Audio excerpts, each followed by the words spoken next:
The views and opinions of this broadcast do not reflect the views and opinions of Armed Media, New Productions and its affiliates. Enjoy the show.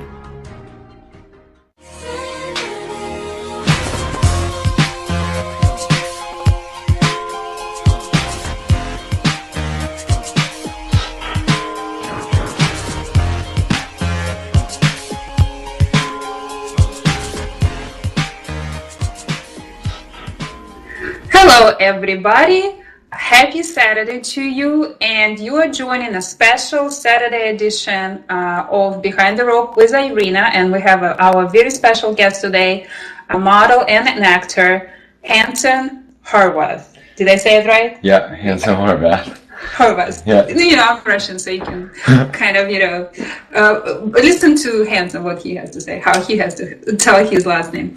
Well, thank you so much, and we are just joined a Facebook Live, so you can actually see us, and I highly recommend this because, highly recommend that because Hansen is super handsome. If you haven't seen his pictures yet, you need to check it out. And we're on Facebook on our page. It's Behind the Velvet Rope with Irina. It's IRINA, your Russian host here. And you can ask your questions, leave your comments, and send us some hearts, likes, and all other emotions. So we know we're not alone in this universe, and it's a great opportunity for you to ask some questions. So Hansen is mostly, I know you as a model. We met first when we were preparing for a showcase in New York, one big convention which happens twice a year in America. And you actually made it there, and you were a superstar. On that convention, what I heard from my husband, I didn't make it, my husband went instead of me. But I heard that you pretty much collected all the prizes and trophies on that event. Yeah. Was it true? It's pretty good. Went pretty well. Yeah, so, and I know after that, you landed a huge contract and you spent pretty much the next 6 months traveling and working abroad. Is that true? Yep. Okay. So, guys, for you aspiring models, men and women, I think Hansen will be a great source of information if you are trying to be successful in that field. And I think Hansen is a great example of success and that you can actually get paid doing this, right? So I just will be getting to know you just like everybody else because we didn't spend too much time together. We met on the movie set recently, but as I said, I'm more interested to get to know about you and in your modeling career. So where are you originally from? Originally from Atlanta, Georgia. From Atlanta, but you have this unique look about you, thanks to your mom being, you told me, from China. Yeah, right? My mom's from China, and my dad is from America. He's from here. So you're like what, 6'4"? I think 6'2", 6'2.5". Oh my gosh, but you make it look so much taller.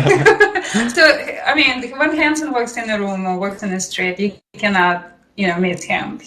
I think you were born to be a model.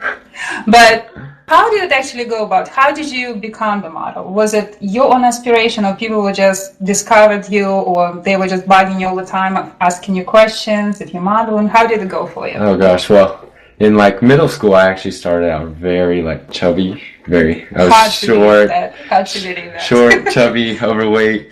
But and then freshman year, I was like, okay, I'm kind of tired of being the fat kid on the block, and then decided to start hitting the gym and hit my growth spurt at the same time. So that definitely helped me a lot. And then I basically took everything, it was like this, and then it just shrunk and went up. So you went from a chubby kid to a super popular kid, I'm guessing. Yeah, so it's a great transition. Started playing sports, started being more active, doing more extracurriculars, and just being more active. Really, it got me in shape, and then it was like people started telling me, you should be model. You should be model. And then one of my mom's friends, who was a photographer, he's really the one who kind of started it all. He said, "Yeah, your son really should model. He should really think about doing it." And I was like, "No, that sounds stupid. I don't want to do it." But then I started learning more about it and learning what it was really like, and it was interesting. It was cool. And so from then, he took some photos of me, and I took those photos and sent them out to all the agencies in the area, and then started looking at meeting with all the agencies, emailing them, hey, do you want to meet up? Could I come in? Do you have open casting call date that I might be able to come to? Started sending my pictures out and just seeing who responded and who was interested. Okay, so you actually put some work into starting your career. It wasn't just like you were walking on the street one day and somebody come to you and said, you know what, let me sign you up. Yeah. You were told that you have a potential by the photographer, and then you start approaching different agencies, right? Mm-hmm. So I know even before the showcase that you went, which I was going to go, but maybe next time. We missed you there. I had to kind of cancel in the middle of the program. But how could you tell? Like, we were chit-chatting about that, and a lot of people, when they just start entering this business, they don't know much about it, and many of them, let's say, overspend. They are told that they have to pay money for portfolios, for cam cards, for photographers, for modeling school, for modeling classes, and a lot of that is, unfortunately, we can put it as unnecessary expense. Yes. We wouldn't call it scam, even though in some situations it's very close to a scam. But let's say it was unnecessary expense. So, from your experience starting this career, we have guests joining us. From your experience in this career, what do you think is a reasonable amount of money you should be spending as a aspiring model, and what those expenses should be, and what you should not spend money, and which is totally not going to help you in this career at all? So it's hard to put an exact number on it. Everybody's different. Everybody has a different situation going on with them. Mm-hmm. But definitely there is a point to where how much money they're asking for, it starts to you start to question, like, is this real? Is this really legit? Because most of the legit agencies will not ask for any money at all from the start. I know when I was first going to all the agencies around this area in Atlanta, I would go to some that were, we could, if you spend $3,000 here, we could get you some headshots. We'll get you some pictures and some classes, and how much are you willing to invest? And how much are you willing to invest in your model? But then I would go to some agencies and they'd go, here's the contract, you read over it, sign it, and we'll get you start working. And then they'd offer free photo shoots, like test shoots. They'd get you as much free stuff as possible. You do end up having to pay for some things, but like com cards, for example, cards, or being posted on their website, but it will probably cost around $100, not $3,000. Yeah, not $3,000 to be posted on the website. So those fees, and this agency's main goal is to put you to work, mm-hmm. to make sure that they have enough materials to represent you. So you post it on their website, you have a com card, but you are not their business. They create business opportunities for you, mm-hmm. right? Like, they're trying to find you contracts and photo shoots, and where you make money and they make anywhere between 10 to 20%, just like in acting, right? Yeah. So when somebody's trying to take 50% of your money or 80% of your money, that should be a red flag. Yeah. Yes, definitely. So, how long did it take you? Like, how many submissions did you have to make before you actually signed the first contract? Oh, well, on average, I know you probably don't know the exact number, but we're just giving our, viewers and listeners approximation. So it was a little trial and error at first. I did go to quite a few of those so-called scams, and mm-hmm. I would get intrigued, and then I would go meet with them, and then find out what it was really like, and then I just, it would almost demotivate me a little bit. But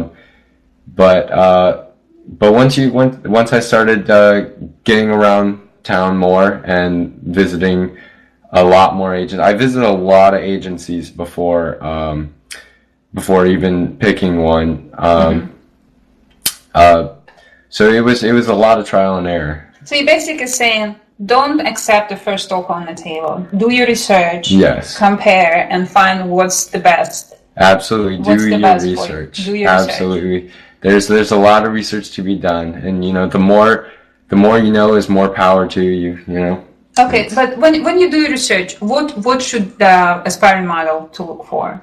What are, I guess, the signs of legit agency, or what's important terms from like a Q experience? Like, as you said, you did a lot of trial and error. So could you kind of like give a little bit of advice what to look for in an agent or in a contract? What are the signs of, what's good for you and what's not? Any ideas about that? So, there are those bigger agencies that are really known. Let's just say Will, for example, it's a very well-known agency. If you go there and they offer you a contract, it's gonna be pretty legit. It's Will, Mm-hmm. So they're not really running some kind of lucrative scheme, but and then there are smaller agencies that you may not have heard of, but are really good, and they'll have a smaller roster of people, but they'll be able to focus on you more and put more energy and time into you, and you may not have even heard of them, and it might be the best agency for you. Mm-hmm. Because they will be focusing on you individually instead of having hundreds of models on their websites and when they are representing. Well, so do you think you need classes and school as a model, or do you think you can actually kind of learn while you're doing it? I think you definitely want to. It takes practice. It takes practice, like anything does. Mm-hmm. Being fluid in a photo shoot, being able to pose and look natural while still making the photo look professional and make it look exotic and interesting, and it takes practice. And a lot of times, I'll just practice posing in the mirror, just kind of. I see. So you were saying that when you do in the agency, they usually send you an inspiration cards, like a look they're looking for, or what the theme of the photo shoot. So that helps a lot to kind of prepare for. Yeah. So if you have a photo shoot coming up, a lot of times the photographer or stylist will put together kind of a lookbook before the shoot, kind of showing the style that they're going for during the shoot. Somebody really wants to get your attention. Well, I'm not surprised. I'm sure you're popular. Well, okay, that helps a lot. So, but how do you stay focused on such big events like, for example, IMTA in New York? It's thousands of other models. Did you feel pressure? Did you feel nervous? Being surrounded by so many attractive and super competitive people? Yeah, I mean, I put a lot of hard work into leading up to IMTA. I went on it was 6 months of just even getting my body ready for it, and a lot of practicing my monologues and acting skills, and just. So you went for both fashion and acting? Yes. You went for both. Okay. And for those who don't know, it's International Model Talent Association convention, which takes place in and it's in LA and New York, and you might see some agencies in your city in Atlanta actually preparing you for it, and there's a kind of a divide in opinions if those things are legit or not. I personally think it does create a lot of opportunities because you can showcase yourself to a large number of agencies, but it does cost you money, and I think they will do some preparation, but it mainly depends on you. You have to really have a look which will stand out among thousands of people. And then people came from, I think, Australia, South Africa, Dubai, from all over the world. So you will be competing with top talent and really stand out on it. You cannot blame the agency or the school which brought you there for not being successful. You have to put the hard work. Just like you said, you were preparing for 6 months just getting your body ready. So you can't expect to do a 7-day diet and then win all the trophies, right? So you need to actually be prepared for it. But how do you How do you cope with the pressure of competition? Do you compare yourself to other models, or do you just kind of trying to I mean, get in your happy place and disconnect? for modeling, I guess I mostly focus. I'm a swimmer, so it's a lot of solo competition, a lot of competing with yourself. You know, in swimming, it's not always about beating the person next to you, but about beating the time that you had before and getting better and better each time. So I almost think of it as a competition for beating myself, you know? Like, I want to get better and better with everything that I do. Not just looking at the guy next to me and going, oh, he does this better than me, or he does that better than me. Like, focusing on myself and seeing what I can do. I think it's a great approach, because I know that's my weakness when I'm on a live audition and I hear 100 people performing the same, scene over and over and over again. If I made a mistake of listening to them in the beginning, and by, 20th person, I'll be like, oh my gosh, I don't even know what other choices can I possibly make for this thing. I think they already explored everything from, yelling to whispering. I don't know what else can I do differently. So after that, I learned to just bring my headphones and and just listen to some, either music or some, something that keeps me focused, and I don't get distracted by what other people doing. And I think in pageants or showcases, massive showcases like the one that you had, that being able to stay focused and confident, that's what sets you apart. And I think that's why you were so successful. How many titles did you win? How many trophies did you win? Maybe like six. Six? I think. Yeah, never mind. I don't know how many thousands of people who were there. It's just huge accomplishments. I'm so proud of you for achieving that. And was it helpful for your career? Yeah, it definitely opened up a lot of doors in my career, I think you get what you put into it. So, I mean, there's people who might go there and not prepare for it at all and show up and come out with nothing in their hand. But it's really what you get, what you put into it. And sometimes it might take several attempts, but sometimes, Yeah, it's luck too. There's a component of luck to it. There has to be the right person who sees you at the right time. And the right look they are looking for. Because, right now, for example, in a movie industry, there's a lack of Asian actors. Like this year, I was reading an article and they couldn't find, there's a lot of Asian male roles, but they were having such a hard time filling them in. So I think it's a great time that you're making a transition into acting as well. So, and, you're kind of trying to work the both areas. But I'm super interested in your trip. So you said, after your MTA, you actually had an opportunity to go to Asia to work for a couple of months. Yep. So which countries did you go to? I went to Thailand for 3 months and Hong Kong for 3 months. And that was pretty awesome. That was awesome. Awesome. Was it your first time in that area, or? I'd been to China before, Beijing and Guangzhou, just with my family, but never for on my own for work. And it was a pretty cool experience. So it was pretty much your first experience abroad by yourself. Yeah. Were you nervous? Yeah, for sure. I was just coming out of high school, so just fresh out into the world, so I didn't really know what was coming for me. Right, and it's a totally different country. I don't know if you speak the language. Do you speak the language or just English? I speak Mandarin, but in Thailand they speak Thai, and Hong Kong they speak Cantonese, which is almost completely different from Mandarin. I'm sure people are trying to talk to you in languages all the time, probably, right? Yeah, in Thailand I got away with being able to say I'm half American, half Thai, which actually helped a lot. Because I'm actually half Chinese, but just saying that I'm half Thai kind of made the people feel as if I was one of their own. So yeah, they were more comfortable, even though I'm sure you were the tallest person in the country, probably. Yeah, one of the things there is the gas stations and 7-Elevens where you get a lot of snacks and drinks and stuff are not built for people. Yeah. So you have to watch your head. Yeah, they even have little foam foam things on the wall to prevent you from hitting your head. Oh my gosh. I didn't feel that my height was a problem in China. Everything was pretty grandiose. I didn't knock my head on everything, but I definitely felt disadvantaged when I tried to go shopping because the sizes were, they pretty much didn't have my size.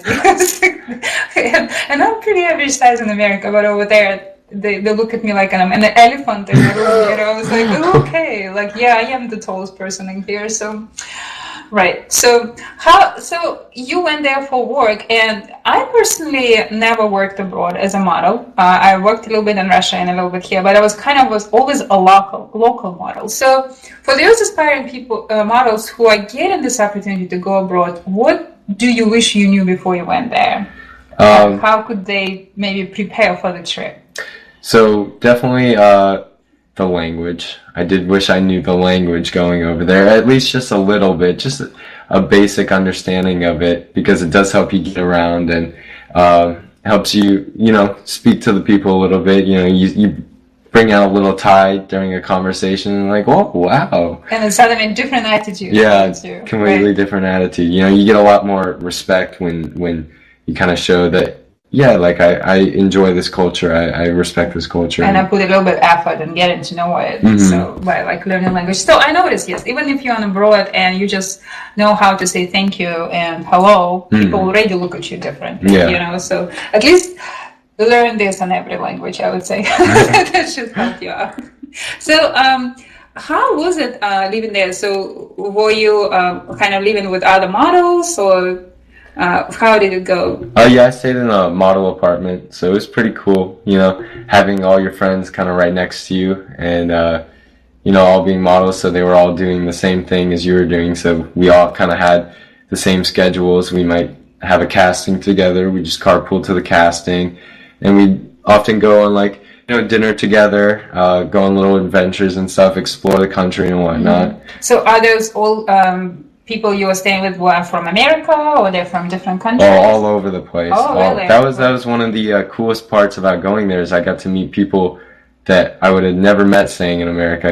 People from all over the world in different countries with different cultures and different understandings. Like I had one of my roommates was Russian and the other was Italian, and then I had a Polish friend, and then I also had a Peruvian friend, and you all like hot and good looking, so it's extra bonus. To make it easy getting around town. I'm sure, and if you guys go to the club or to the party, I'm sure you'll be like a center of attention. and you guys as the models know how to handle attention, so I don't feel bad for you. But it sounds like an adventure, so it's definitely personal modeling that you can travel for work, and your agency pretty much covers all your expenses, and then you just kind of pay them back. You told me about that for Asia especially is that's why Asia is so awesome for modeling, is that they have a really nice situation going on there. But so you'll definitely recommend going through it. For sure. It's definitely an experience I wouldn't give anything in the world for. It was like it was just something that I don't think I could ever get just going to a college or school or something like that, because you just get so much like new experiences that you can never experience in America. Like just meeting people from all over the world and seeing like what Russians are really like, or what Italians really like, and not what pretty TV. Cool. Not the TV stereotypes and whatnot. So that's different, So and were you staying? Were there girls models too, or just guys? Yeah, there was girl models and guy models. So we had the apartment for our agency, so all the agency's models would stay in the same apartment, and we had different rooms. So. But it was all in the same little complex. I see. Wow. All the hot girls and hot guys together. Wow. Talking about adventures. Wow.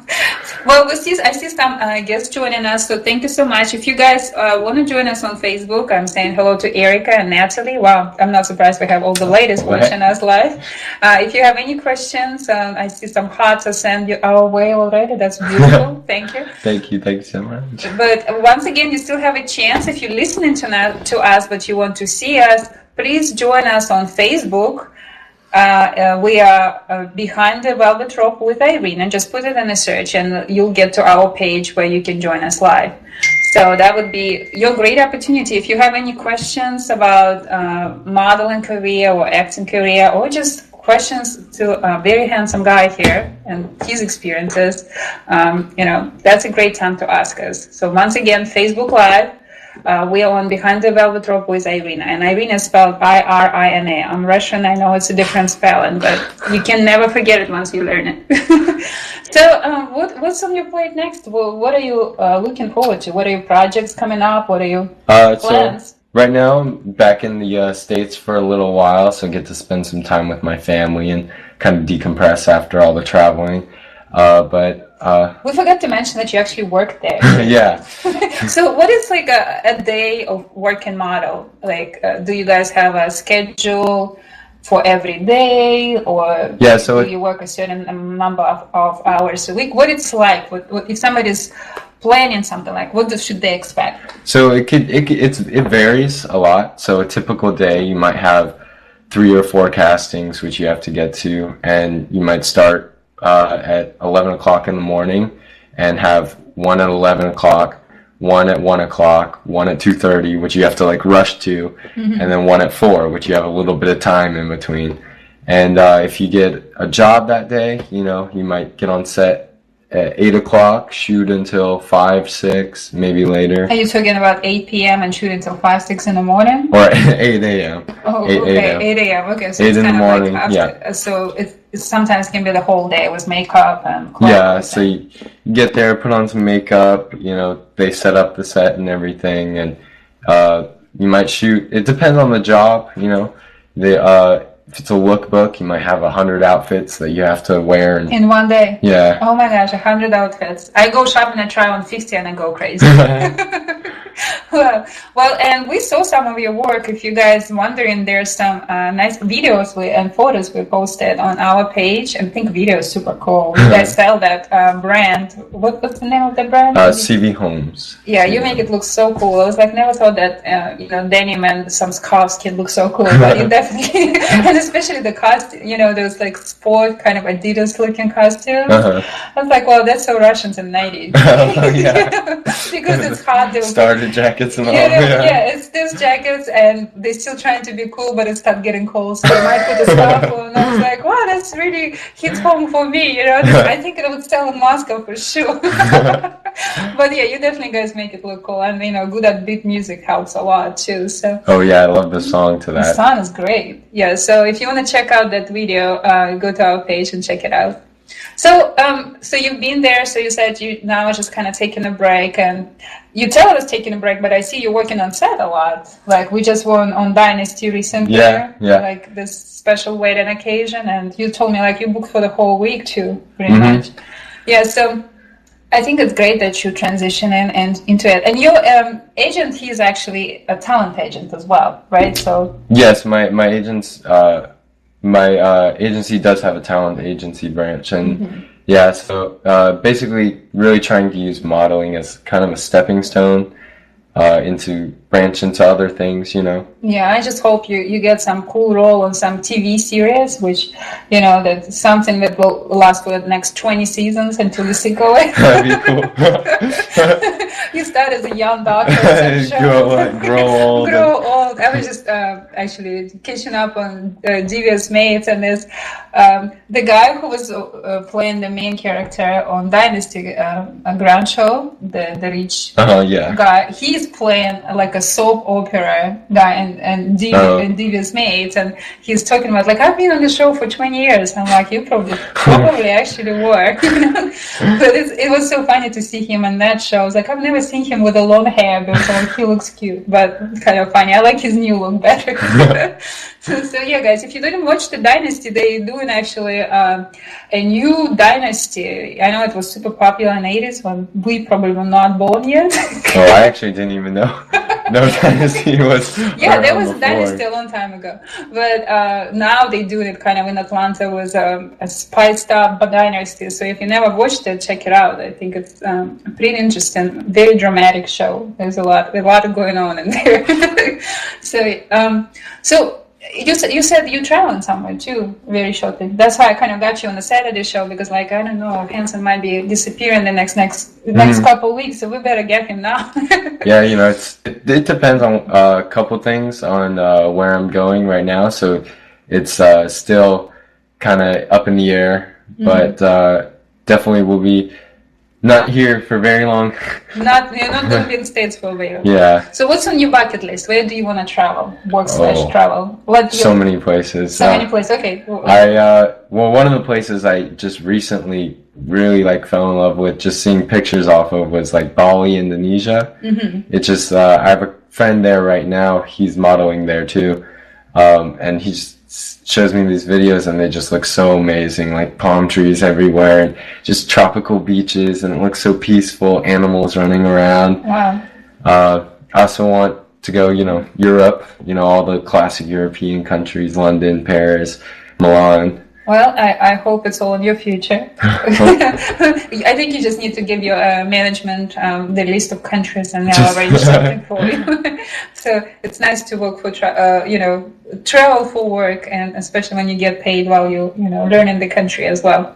So what do you do when you don't work? What are some of your hobbies? If somebody's trying to meet you, where can they actually find you?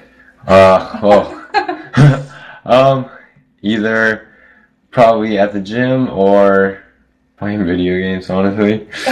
Video games, okay. If you want to add me on PSN, it's what was my HOHRLSW on PSN, guys. Okay, so whoever is into games probably knows what you're talking about. I have no idea, but gym is also a great place. But I'm sure you have to put a lot of work to the way you are. Yeah, that's what I've been focusing on lately is So do you have a personal trainer, or you just kind of created your own regime? No, when I was, starting out working out, I was really a noob, and I didn't know what I was doing at all. And I started doing a lot of research on my own, just watching YouTube videos, going online, reading as much as I could, seeing what works, what doesn't, how to gain weight, how to lose weight, and all that stuff. So now I'm at the point where it's almost like you could give advice. Yeah, I could. If I wanted to gain weight, I could gain weight. If I wanted to lose weight, I could lose weight. And it's good to be flexible and disciplined like that. So yeah, and it adds a nice routine to my life. So with modeling, it's very scattered, not much routine. It adds a nice solid routine to my day. I see. So, as you mentioned, you like to travel. You like computer games when you're, relaxing and get away from all those hectic places. So, where do you see yourself in the next 5 to 10 years? Do you consider yourself a huge model already? Do you feel like you achieved the level you were hoping for? Or you still have some goals that you definitely hungry. Definitely want to. See what I can do. Definitely, if I were to stop now, I'd say I wouldn't be satisfied. You won't be satisfied? Yeah. Okay. But you're probably already doing more right now than 2 years when you just started. Oh, yeah, for sure. When 2 years ago, I would have never even imagined that I would be doing this at all. It wasn't even on my mind, and now it's the thing that I'm doing full time, so. And it actually pays well now. So you're proud to say I'm a model, not I'm a model. So how would you know you made it?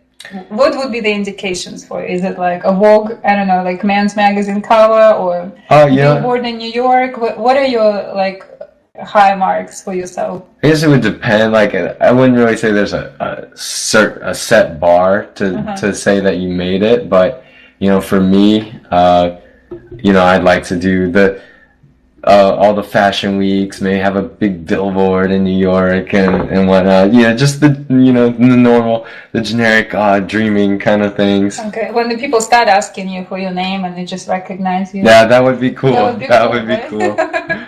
So, well, I definitely hope that will all happen for you. I'm pretty sure. I mean, I am sure it will happen because you seem to be like a very detail-oriented. You do a lot of research, and you're very disciplined. And you're very independent, and at the same time, you are not afraid to put yourself in a high competitive environments like showcases or like some kind of competitions where you actually get an exposure, the right exposure in this career. So I definitely hope for great things for you, and I think you'll definitely get it. I mean, you're just starting out. I think 5 years from now, it's probably will be very hard for me to get you on the show, but I still hope. I was like, Hansen, you remember we were friends before? OG days. Gotta remember where you started. That's right. So, what else can we ask you? Like, of course, everybody's interested. Are you single? Yeah. You are. Like, how's that happening? Like, how's a single guy surrounded by gorgeous models all the time happen to be single? Is it by choice or? I mean, I don't know, I just haven't put any energy into it, I'm focusing so much energy into other aspects of my life, I'd rather me develop myself before I start having to worry about like commitments and stuff. Yeah. So you just like keep it friendly. Mm-hmm. Which is, I think it's the right thing to do, especially when you're so young, like you're still exploring the world and trying to figure out what's important for you. But you definitely see yourself settling down at some point, having a big family and a dog. Maybe not. They just travel for a while. Just travel for the next like 40, 50 years.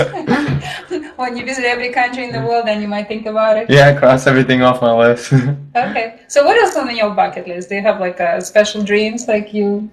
Oh, gosh. I don't know, like go skydiving or something. Yeah, I mean, obviously skydiving. But no, I didn't skydive. But yeah, skydiving is one of my things on the bucket list. It's pretty scary, I'll tell you that much. Like, I tried that when I was, I thought I'm afraid of heights all my life, and I decided to kind of, handle my fear by doing the scary thing. I decided to go skydiving, but luckily it was like not an individual jump. You actually have somebody strapped to.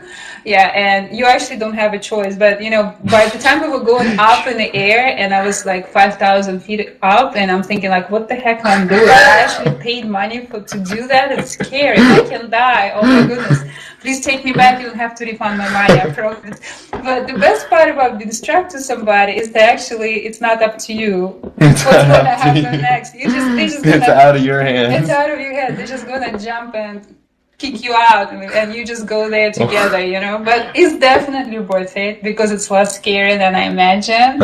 You feel like it's like you're diving under the water because all this air in your nose and in your mouth, and it's hard to make that first breath. You kind of forget for a second that you can't breathe normally with all this hair kind of rushing against you. But then you finally make your first inhale and you're like, oh, I can actually breathe, so now I can enjoy what's going on. And then when the parachute opens, that's kind of already like relaxing state, and you can just look around like, okay, I'm done falling.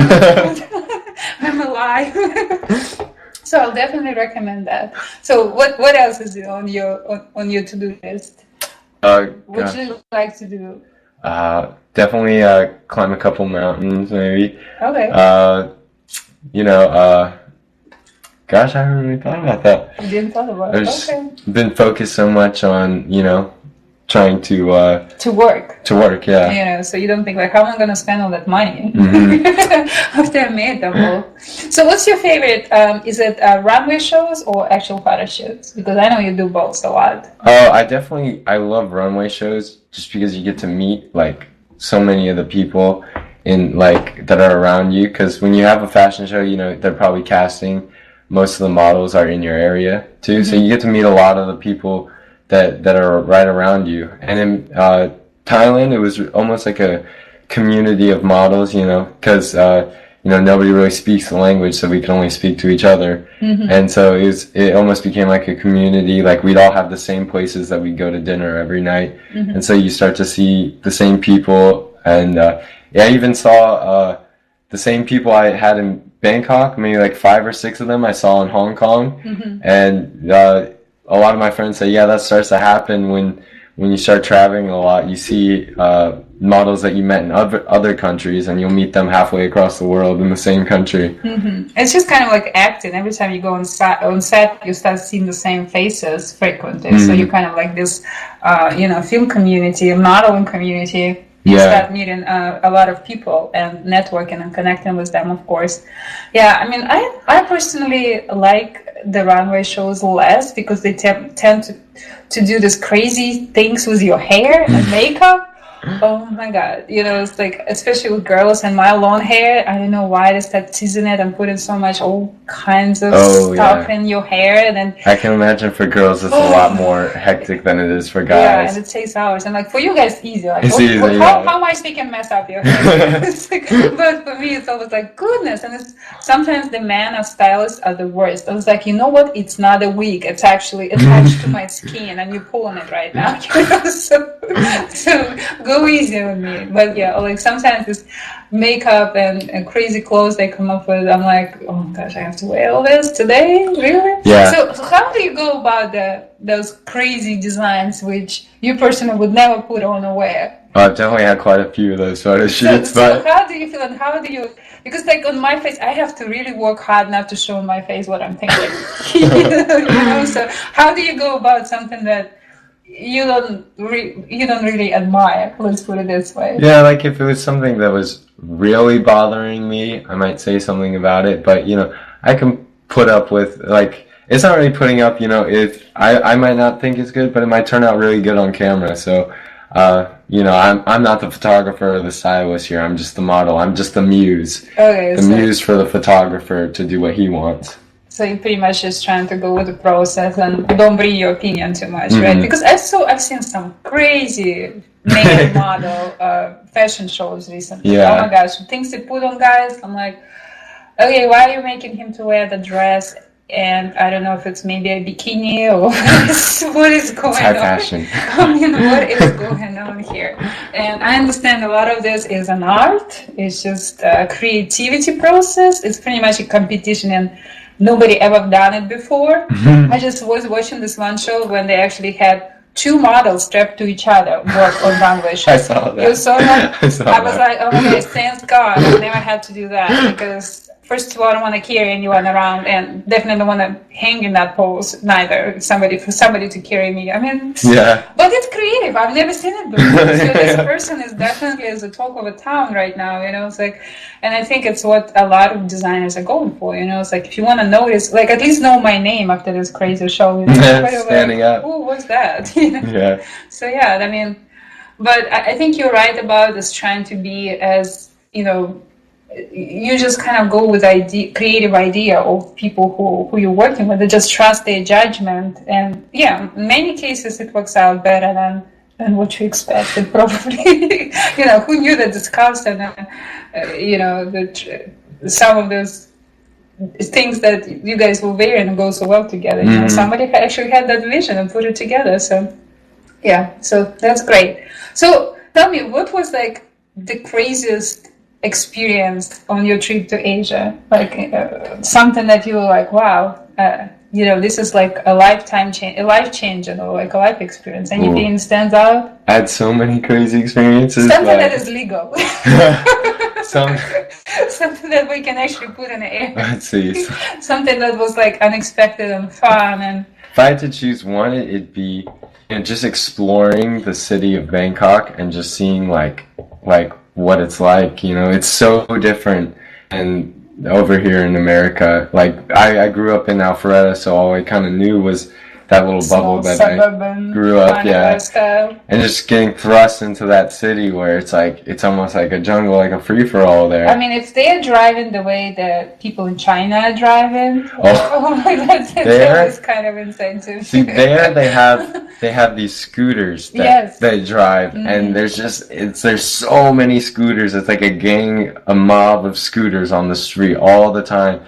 And the scooters are what you use to get around. So instead of Uber, you'll use a scooter. And so you'll get on the back of the scooter, of this dinky little scooter that's, halfway broken down. It's held together by some ropes, and you're probably the size of that scooter. Yeah. It's like, I don't know, man. I don't know if I can pick you up. You hop on the scooter and they're going 70 miles an hour down the highway, past, whizzing by all the cars and everything, because the traffic rules there are just almost non-existent. Right. But there's no such thing as lanes on the road. It's pretty much. I was trying to do a little video of recording, like, okay, I'm trying to cross the road, but there's no like a crossing or a red light or anything where I can cross, and I'm just like, trying to kind of go between all those scooters and cars, and it feels like Chinese people navigate it pretty good. They just go. It's just natural. It's just natural. They just have this face that nothing will happen to them. Yeah, they're absolutely unfazed by it, while I'm on the back of the scooter, like, fearing for my life. Right. And it's like I've seen whole families, on this scooter, wife, 2 children. Yeah, they'll have their baby sitting on the lap while they're driving the scooter like this, and the baby's just sitting right there. Right, and there is no such thing as Hamlet or anything. Yeah. And you'll be lucky if you get a helmet that's just a helmet without a strap. You'll be lucky if you even get that. Yeah, most of them, they just have this face that, everything's going to be fine. So what's your favorite food? Did you discover anything yourself in Asia? So much good food. That you never tried before? So much good food. There, Thai food, I was obsessed with one dish for about a whole month. I ate it almost every single day. It was like crispy pork with a fried egg on top of fried rice, and it was just like the best thing ever. Crispy, lots of fried. Okay, I see. It sounds like a model diet. I did not eat like a model. But you probably were moving around a lot to get all those calories burned. I see. But there's definitely. Did you try the 100 old eggs? The black egg. My family eats that a lot, since my grandma lives with us, and. So they actually cook them at home? So she'll cook those at home a lot. And I was eyeballing them. Our whole trip in China. We went to China, and I was looking at them, but they look so scary to me. They are kind of intimidating. I was told they're actually very delicious. Yeah, I just never made myself to try it, because I was like, if I get sick on the trip. Yeah, I think it's an acquired taste. Like, you have to kind of appreciate that flavor to kind of enjoy it. But it looks scary. Scary. Yeah, a lot of the food looks scary. Like when I went to Kosan Road in Bangkok, that's basically like the big giant tourist road where they have all the street carts and restaurants and t-shirts and whatnot. Like touristy. Yeah, very touristy, and they had the scorpions, like the fried scorpions and the fried crickets. And me and my friends. Did you try them? Yeah. So what's the fried scorpion? We bought one giant cricket. It was one giant cricket about the size of my hand, and we just split off the legs. They exist? Huge ones like that? Giant crickets, and we just. It's like a lobster, like the size you described. It tastes bad though. It tastes kind of like they put like this Cajun seasoning on it, and it was kind of like Cajun peanuts or something. It's pretty good. So they're like, they kind of hard, like nuts. So inside. It was like very crunchy, very crunchy. So did you eat the scorpions too, or you just? No, I didn't. I couldn't muster it up to eat the scorpion. You have your limits. Yeah. So I don't feel bad. So maybe next trip to China, I will eat the black 100 years. Like I think they call them 100-year eggs or something, but. Yeah, I discovered a lot of things for myself on trip to China. I was so amazed with Shanghai. Have you been to Shanghai? I've been there once with my family, but it was a while ago. I don't remember. It just felt so futuristic, the whole city. Yeah. It feels like you're actually living in the future with all the buildings.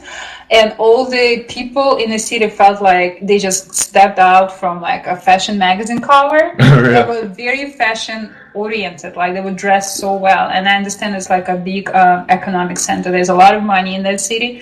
But me and my husband, we just drove from another city, and we felt underdressed compared to everybody else, like all the fashionable clothes. And my husband's like, "Oh gosh, we're definitely dressing out tomorrow."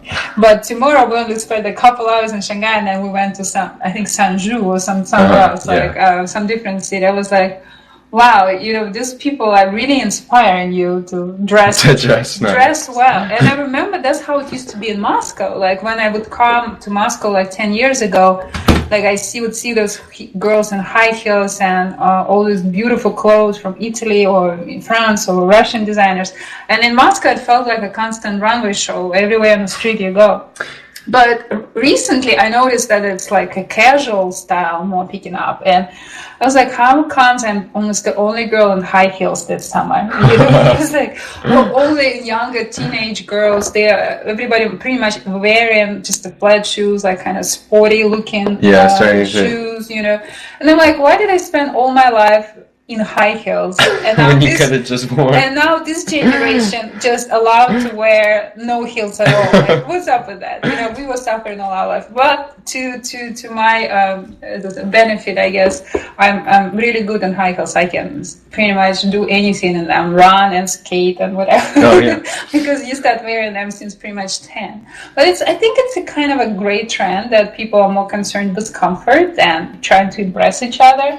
Yeah. I think it's probably because the influence of internet and that people are traveling so much, they're not trying to impress each other so much with their looks. They're more concerned about what do I know, who do I know, it's like a little bit more of intellectual, I guess, focus nowadays.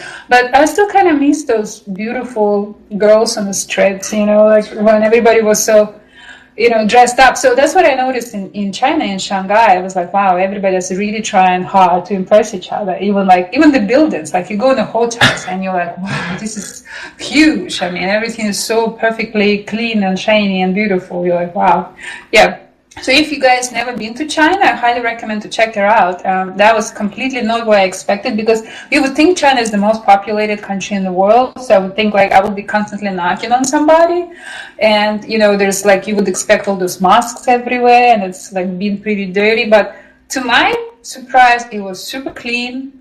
All those like multi-layers highways somehow accommodated billions of cars they have on the streets. I don't know how, but I didn't notice much of the traffic. I mean, scooters, of course, like if you go on the small streets, you see those scooters everywhere, but still like it's manageable. It's like no worse than Atlanta traffic, like in my experience, and everybody was super friendly. So yeah, take your chances and go travel. Like go to Asia, go to Russia, because I know we sit here in America when we go to Florida for vacation and we feel like, well, maybe Mexico or Dominican Republic, but there's like a whole wild world out there, and really take your chances. Like how it gets here. I mean, because it's very different from what we experience here in the US. If I when I first heard that I was going to Bangkok, all I knew was like what I would see on the news and like the little articles and stuff, like showing like rundown and kind of a bad city. But I got there and it actually turned out to be one of my favorite places. So like,